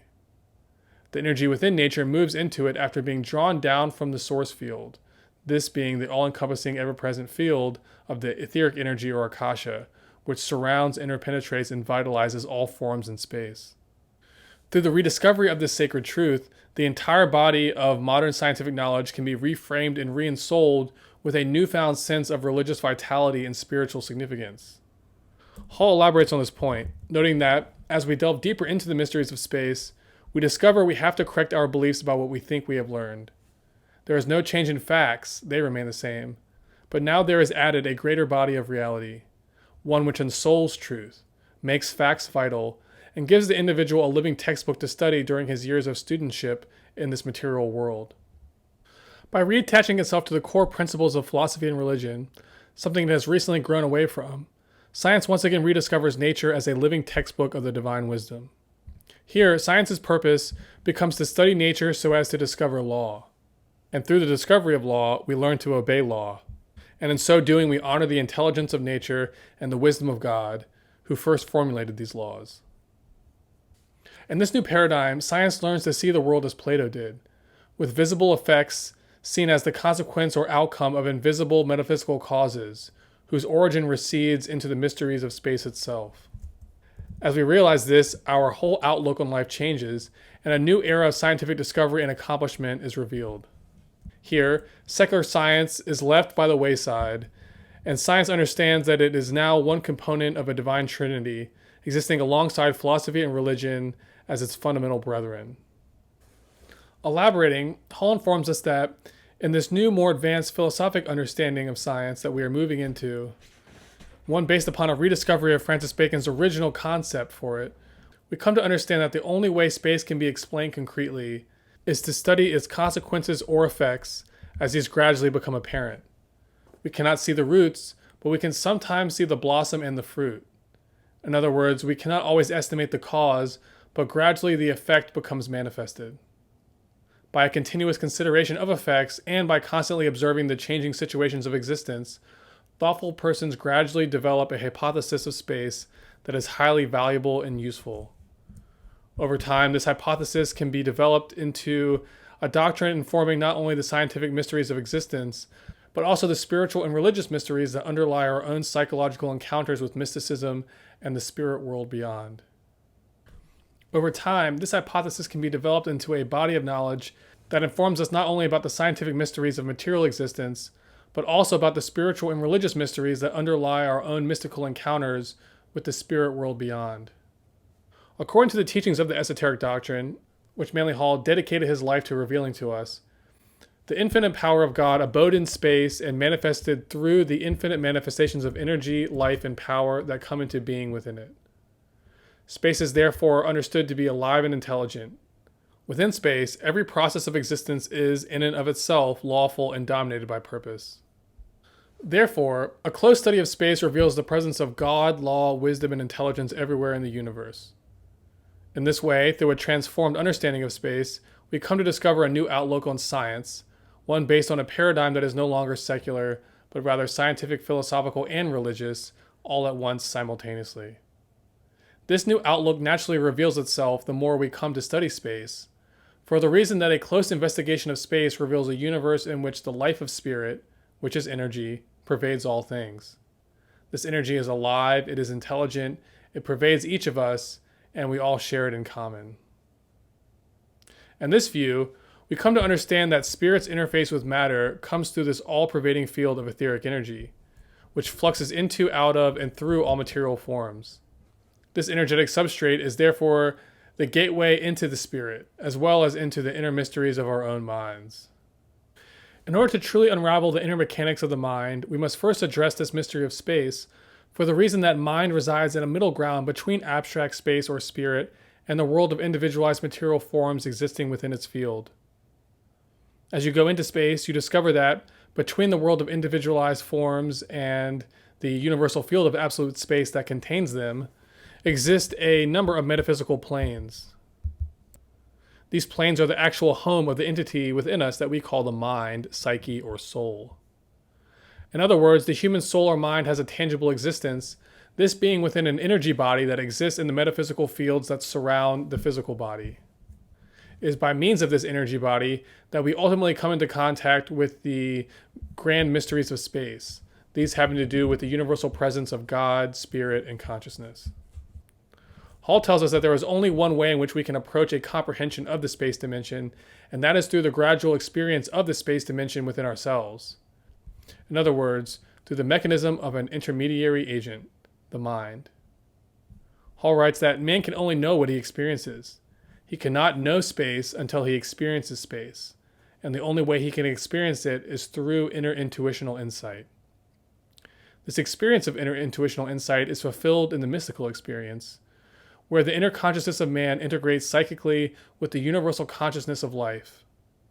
The ideal concept of this is illumination, this being man's inner experience of his own identity with totality. That's from Manly Hall.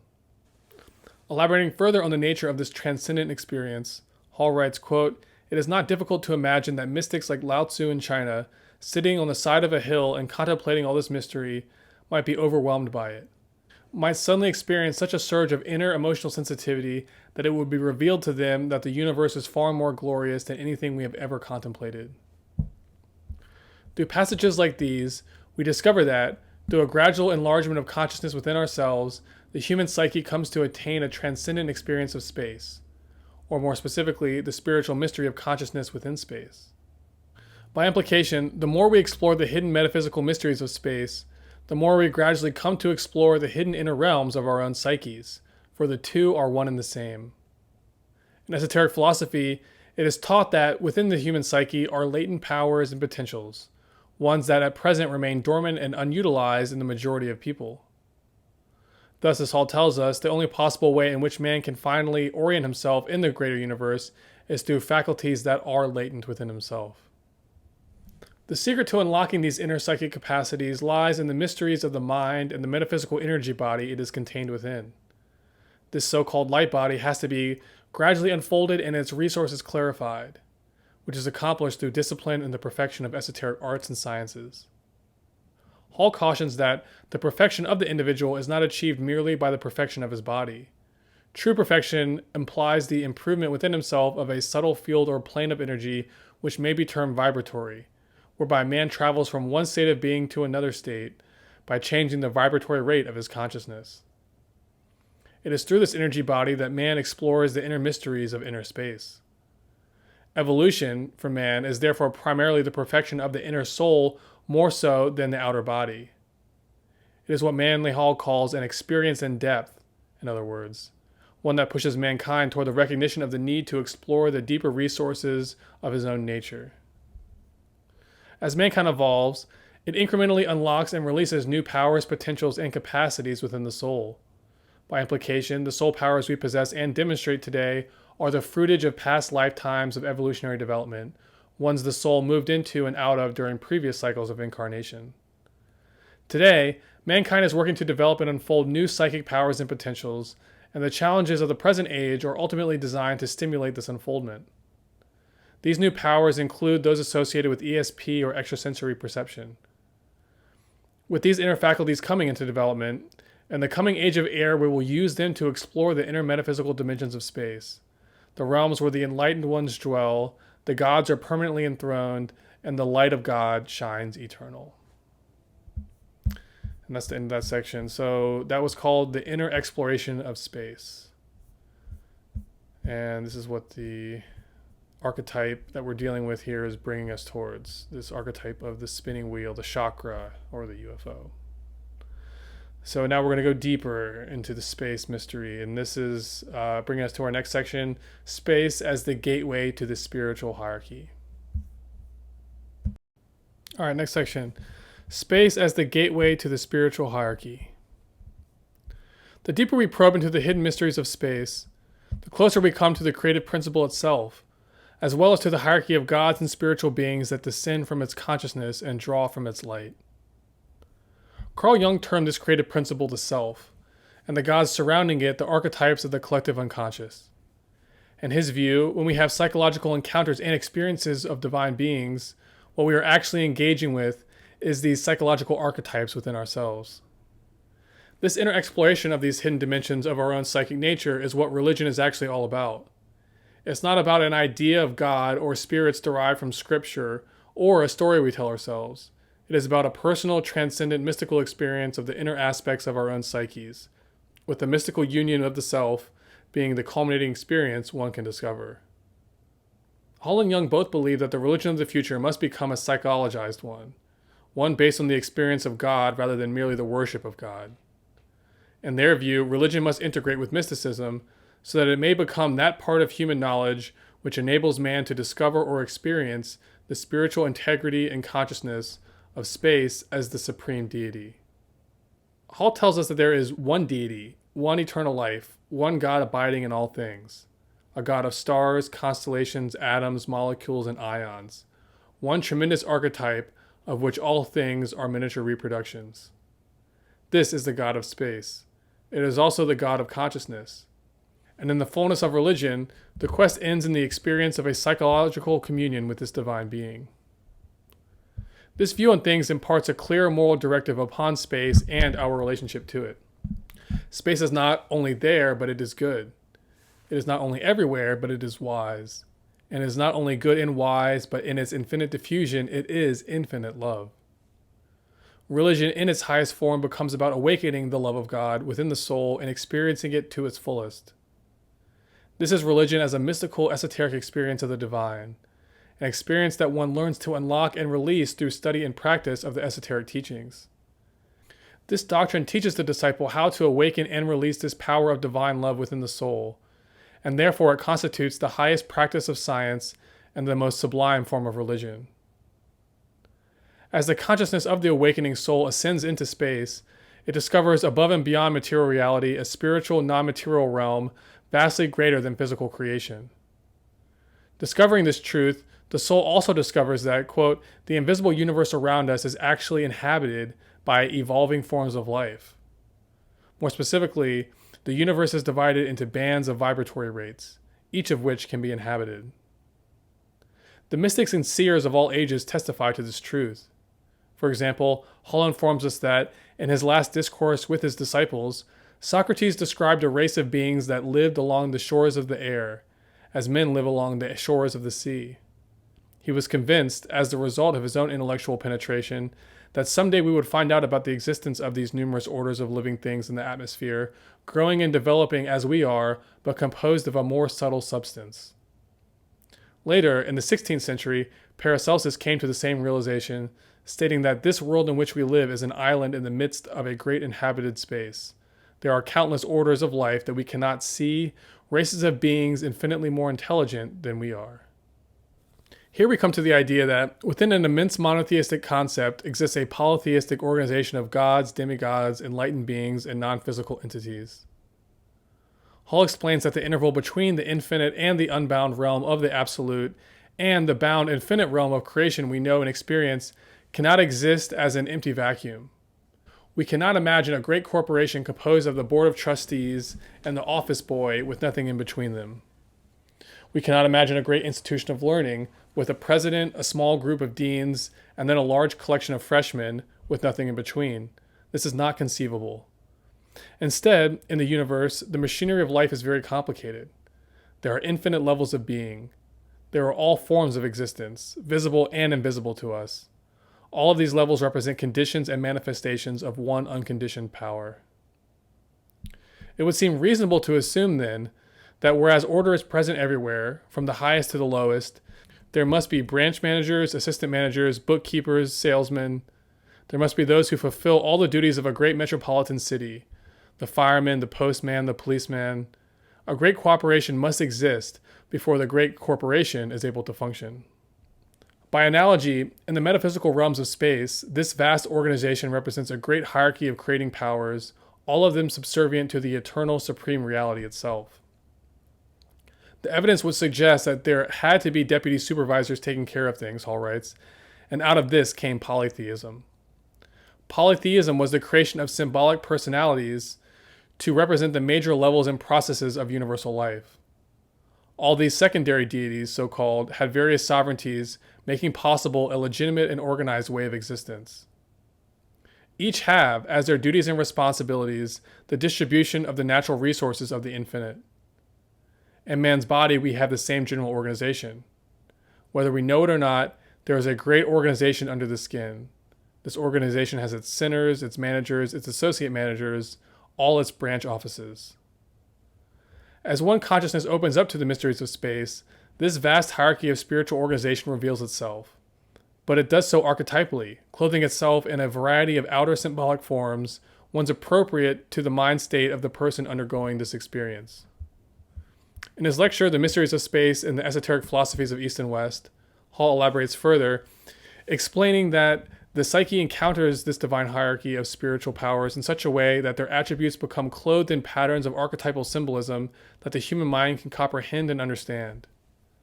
Hall writes that, quote, psychologically speaking, it is assumed that if we are aware of supermundane beings or submundane creatures, this awareness takes the form of an abstract intuitional experience. Whenever such an experience occurs, it must become embodied in some way before it is tangible to the mind. To meet this emergency, we create thought forms, usually based upon traditional beliefs, and these forms provide a more tangible means of communication. The thought form can speak, or at least impress upon our minds, with word patterns, some message originating outside of our area of cognition. In this way, angelic visions, as reported in the mystical experiences of saints, are actually based upon archetypal images of sacred art through which a message of some kind is transmitted. Visions usually occur through the symbolisms with which we are familiar. The content of these visions convey valid information by presenting it through symbolism available in the subconscious minds of those experiencing prophetic dreams. In this way, we come to understand that man's inner psychological encounters with angelic beings, ones inhabiting higher planes of metaphysical existence than what we see and experience here on earth with our physical senses, are actually true occurrences, but their truth is primarily psychological rather than physical. In psychological terms, encounters with angels and divine beings represent the mind's psychological engagement with archetypal principles and elements within itself. These experiences come as part of the mind's larger journey to rediscover and center itself within the divine presence of the self within. Hall writes that, assuming that the divine principle is enthroned in the heart of man, the angels that gather about the eternal throne appear in dreams or visions, or to purified souls in meditation during their mystical preoccupations. These type of experiences and encounters have been reported by mystics and prophets from all ages and cultures. They come as part of man's natural psychic growth. As we move from a physical to a metaphysical orientation, inevitably we come into contact with superior beings residing in the more rarefied ethers of the world soul. Hall explains that the word angel actually means messenger. It was assumed that these invisibles were fashioned by deity to convey the will of heaven to the inhabitants of the mundane creation. Hall further describes angels as the thought of God, the love of deity clothed in a semi-visible essence. These creatures were pure from all mortal defilement and dwelt forever in the love of God. The angel is an archetypal being, a personification of inspiration arising within the spiritual nature of man himself. The angel is a radiant image of man's spiritual aspirations, and as this pictorial projection is strengthened, it reveals the will of the divine core around which the human personality is gradually objectified. In this way, the angelic visitation represents the presence of God in every person. In his book 12 World Teachers, Hall goes deeper into the spiritual cosmology of esoteric philosophy, which describes how this angelic order first originated out of the mind of God. He writes how, quote, Hermes taught that the universe was sustained through the energies of certain secondary gods who were the manifestations and administrators of the divine will. Of the first god, the recondite source of all things, Hermes says little, regarding this matter as too profound to be discovered by intellectual process. Although Hermes did not define first cause, he seems to prefer to denominate it the primordial mind, or the supreme being from whom emanated reason, the sustainer and orderer of all natural phenomena. Thus, Hermes was monotheistic in principle and pantheistic in his concept of the secondary principles, which, emerging from the one, become the sustaining power administering to the many. In this concept, Hermes parallels Plato, who in slightly different words expresses the same thought, thus revealing the secret of mythologies. This secret is simple. The ancient pantheons of divinities are really the personifications of the various attributes of universal life. In the process of creation, the universal one first emanates superior beings, and with these, its first progeny, rules over the mundane sphere and its creatures. Hall indicates that there are three primary orders in the spiritual hierarchy, each with its own orders and classes. At the top level are the gods. Next come the demigods, or what the Buddhists call the bodhisattvas. And lastly come the enlightened adepts, saints, or sages who serve as the hierophants of the mystery schools. These occupy the third level of this hierarchy. According to Hall, this three-tiered hierarchy is responsible for maintaining the order of creation. It is its duty to make sure that God's will triumphs and sets the world right. In the process of creation, each level of the hierarchy comes into manifestation, one after the other, the lower level proceeding from the higher. Once manifested, this hierarchy works together to fashion and evolve the lower world of material creation. Describing this process in further detail, Hall states how, in ancient India, there was an account that, when the time came for the earth to become fruitful, the gods descended from their celestial abodes to a realm which they fashioned in the atmosphere above the North Polar Cap. According to their sacred writings, it was here that these divinities first established their systems of mysteries and ordained their priesthoods to perpetuate the divine plan among the first races and nations. The physical institutions for the preservation of the divine plan were the esoteric schools, where dedicated mortals could be taught the way of heaven. Hall emphasizes that the only way in which the invisible powers ruling the cosmos can be known is through the unfoldment of the human soul, resulting in the clarifying of extrasensory perceptions. In the human life wave, there have always been those rare individuals who have specially dedicated themselves to the unfoldment of these soul powers within themselves, and these are the ones who became the first shamans and sages of primitive people. These awakened individuals became psychically or intuitively aware of this mystical overgovernment, and with the passing of time sought to establish conscious union with the sacred teachers. Through these enlightened mortals and the mystery school institutions they founded, the early moral and ethical codes of civilization were brought down to earth and revealed to man. According to Hall, all these occurrences were under the direction of the divinities and their disciples, with the benevolence of deity manifesting first from the gods or Buddhas, through the demigods or bodhisattvas, and into the consciousness of the prophets, saints, and sages. That comes from Manly Hall directly. In this way, we come to understand that the laws useful to human survival were not created by mortal legislators, but it was their duty to make sure that life on earth was in harmony with the universal plan. Over time, by degrees, the initiates of the esoteric schools were able to take over the responsibilities of human society. Sacred books came into existence, and oral traditions led gradually to the formation of individual religious sects. As a result of the diffusion of the sacred tradition, the concept of a divine overgovernment was bestowed upon human beings as a priceless heritage. It was divinely decreed that the individuals and collective humankind should release all the potential bestowed upon them by the deities until they had brought forth a society perfectly enlightened and submissive to cosmic and universal law. This is the long-term vision of the mystery schools, one that the gods first bestowed to man at the beginning of man's evolutionary cycle here on earth. These schools have quietly persisted ever since in the effort of fulfilling God's great vision for man on earth. Hall explains that still to this day, enlightened souls, whether embodied or unembodied, continue their benevolent ministries on behalf of humanity. Christianity has its saints acting as intermediaries between divinity and humanity. Oriental nations have their rishis, arhats, and mahatmas, and the adept tradition in Europe is also part of this lineage. In esoteric philosophy, the adepts and arhats are regarded as the most enlightened mortals, illumined souls who have dedicated their lives completely to the advancement of humankind. These perfectly enlightened ones are servants of the divine plan and protected with their mystical powers against perversion and corruption. In every case, these leaders of mankind have been drawn from this elite caste of illuminates. They are the enlightened persons, disciplined and dedicated, who stand as evidence of the exalted degree of wisdom and devotion for which they will long be remembered. Hall calls these enlightened souls the fruitage of the human world period. These great initiates, with their divinely inspired minds, are established as mighty pillars in the house of their God. They are supports of the temple of human progress. They are the custodians of the great plan, and through their boundless compassion, they guard the growth and destiny of those creatures which are not wise or strong enough to understand the purpose for their own existence. That's from Hall. In the Western lineage of the esoteric tradition, the adept hierarchy was ported over from Europe into America by means of Francis Bacon's Rosicrucian order, its point of initial importation dating back to the early 17th century at the very beginning of England's colonization scheme in America. Hall states that the true Rosicrucian order that Bacon was a part of, the real Brotherhood of the Rosy Cross, actually dwells not here on earth, but in the mind of God. They are stewards in the universal house and will protect the divine plan and purpose until the burden of these labors can be carried by enlightened members of human society. It was from within their abode in the mind of God that these illuminated ones called to themselves those qualified to advance the spiritual destiny of humankind. Hall further informs us that the Rosicrucian adepts and the Buddhist arhats cannot be recognized unless they wish to be known. They cannot be summoned, but can choose to make themselves known when they so desire.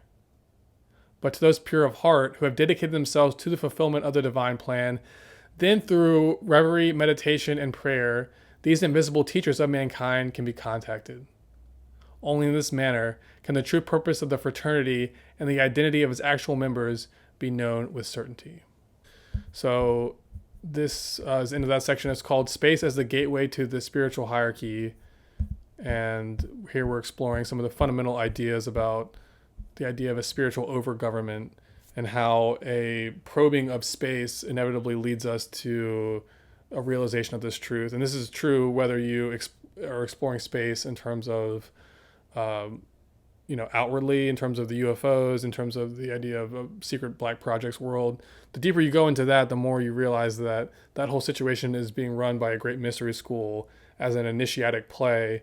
And this great mystery school is itself the interface between this divine self and the lower world of evolving selves. And so if you approach the mystery of space that way, you come ultimately to this idea of a spiritual hierarchy. Now, if you go internally and explore the mysteries of space, what the point I was trying to make is that, as Manly Hall explains, when you go closer into the experience of moving into the conscious dimension of space, this is an experience of illumination or enlightenment. Along with that experience is the revelation of the fact that there is this whole hierarchy of beings that have attained this enlightenment already and exist within these metaphysical spheres. So in coming to know the one life, you also come to know the various, branches and roots and, fruits and blossoms of this one life. And these exist in this metaphysical realm. So that's part of this space mystery as well. All right, so one more section. This is a shorter one. It's called The Coming Space Age. And everything that we are talking about in this article, both in terms of the science aspect of the space mystery, but also the religious aspect, I'm actually going to be following back up on in the concluding articles of this chapter on Manly Hall.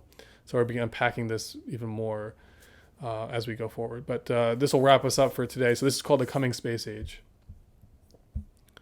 Manly P. Hall teaches that ultimately, as we probe ever deeper into the mysteries of space, something the coming Aquarian Age is inevitably drawing us towards.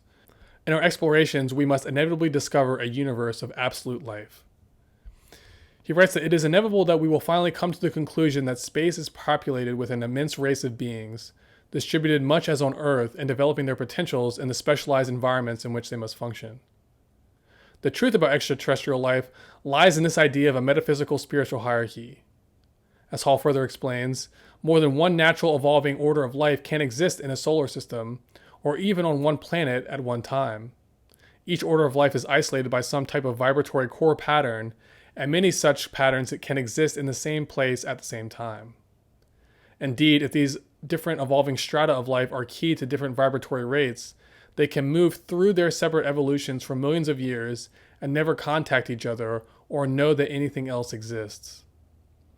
Thus, if you're wondering what is a reasonable attitude toward a concept that other planets and solar systems are also theaters for the unfoldment of conscious life, then there can only be one intelligent answer. This is again from Manly Hall. He says, if the Earth can be inhabited and its isolated population unfolds socially and mentally through millions of years, other planets certainly can produce the same phenomena. Therefore, the argument that life cannot flourish on Jupiter or Saturn because the environment is different is essentially unsound. A different environment may produce a different type of life or kind of life, but does not deny the existence of life. Actually, the old Jewish mystics, 2,500 years ago, were of the opinion that over 40 orders of evolving life exist, of which only one is visible to us. This opens a very large pattern. Hall states that we have no reason to assume that a person by death would enter one of these other groups. Therefore, we may conclude that the actual region in which man exists, his own core vibratory psychological integration, has its visible and invisible areas, and that in these areas, man is objective or subjective, seen or unseen, but constantly continuing to exist. The human being, in order to accomplish the regeneration of himself, must live many times in the corporeal state, and only through the corporeal state can he achieve liberation. And having achieved liberation, having achieved the point of attunement with the universal mind, that individual, from that time on, may be appropriately regarded as a divine being to whom all honor must be paid at all times. He who has accomplished this state merits, during the rest of his lifetime, the peculiar veneration of mankind. Such a one is entitled at all times to respect. They shall be placed above any king of the earth, above any ruler of man, above wealth or authority, inasmuch as this one is no longer a mortal being, but a god walking among men. Actually, to fine-tune this statement a bit further, Hall declares that the perfected man does not become a god, but becomes God. As all drops of water flow back to the ocean, so all separate creatures flow back to the one consciousness which fashioned them and is locked within them. In actuality, there is a fragment of divinity in the core of every living thing. This God in man is not a separate deity from the God in space. When the spirit of man is finally restored to the universal spirit, they are not separate beings, but one being. Ultimately, the quest for reality is an adventure inward, toward the spiritual core at the root of existence. This very attitude is essentially mystical, for it assumes that the search for the divine is a personal experience. The end of all existence, the purpose of all existence, is the principle of principles, the eternal spirit, which is the root or foundation of cosmic creation. This root shall restate itself, shall reaffirm itself, and shall become the one and only reality beyond which there is no other. Hall tells us that, in the fullness of time, as mankind's evolutionary destiny moves towards its final state of completion, the human being becomes more and more a space being. More specifically, as human evolution progresses, there will come gradually a refinement of man's physical body, with less and less of this physical body composed of the mineral substances that we know and more of pure vital substances. With time, the body will grow transparent until it would seem to be made of some very beautiful, luminous glass. At the same time, every nerve fiber would be similarly refined, and the creature would acquire extension of mental power, sensitivity of consciousness, and an appreciation and understanding of beauty to a degree indescribable to us at our present time. In the future, the human will speak without opening its lips. Its voice will be the voice of impulse, sent on rays of energy. In this form, every one of man's thoughts will be heard or felt, sensed as music or seen as color, if one so desired. When the mind of this future creature wished to learn, all knowledge was available to its mind. This knowledge it drew from the ethers surrounding itself, where all history lived. This creature would probably be what the Brahmins called the blue race, the race of the gods, the race composed of the substances of ether, energy, and mind. This is the race towards which the motion of all human progress is leading. In a deep symbolic way, the UFO mystery heralds the coming of this future age, where we will unlock and express all soul powers we contain within ourselves. These new soul powers will allow us to perfect the deep inner mysteries of space, mysteries which we are only now beginning to have our attention directed towards. It is toward these final ends that the spinning image of the UFO is subtly directing us. First, we engage with this symbol externally as a technological object. But as we discover that the mysteries of life cannot be solved with a technological exploration of space, we come to a conclusion that we must embrace instead the mystical journey into inner space. Through this inner journey, the mysteries of space are finally conquered, and the purpose of the soul's cycle of evolution here on Earth brought finally to its ultimate completion. And that is the end of the article. So that was called The Coming Space Age. And this coming space age is this hybrid of sort of outer scientific engagement with the inner mysteries of space and the ether, but also this inner religious engagement with space in terms of an experience of the self, an experience of the divine within. And so this is the coming space age. This is the idea of the golden age that, Plato and Bacon and others have taught of. Okay, so that's the end of the article. Once again, this was called The Philosophy of the UFO. And if you go back to the beginning and kind of recap everything we went over, you'll see that we layered multiple different perspectives, starting from the obvious in terms of looking at the UFO as a technology, then moving deeper into a symbolic interpretation, and we unraveled various levels of psychological significance that the UFO and the ET idea contain within them. And then we go deeper into the philosophical issues and the, mysteries of space and spiritual hierarchy and, mysticism and all that. So this was overall encompassing this idea of a philosophic perspective on the UFO and of space and the mysteries of metaphysics. All right, so I'll end things here, and we're going to be picking back up in part 4, and we're going to go a little bit deeper into the implications of our scientific engagement with this space and metaphysics concept, and in particular with the harnessing of etheric energy.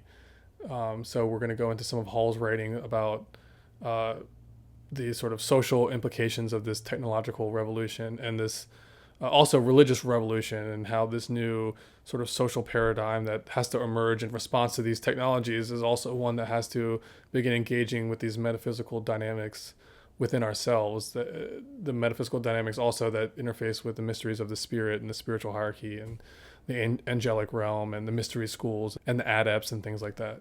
So that's what we're going to be discussing in our next article. And in the final article, I'm going to be going back and revisiting some of the religious themes that we discussed here and talking about how these ideas kind of come together to suggest the possibility of a new world religion, one based on understanding religion primarily as an experience of God, and one that approaches religion in a way that can be linked with science, now that we're understanding science to be the study of nature as the body of God. So really, this new world religion is kind of one that's simultaneously scientific and philosophic, and we have this linking of science, religion, and philosophy as a trinity.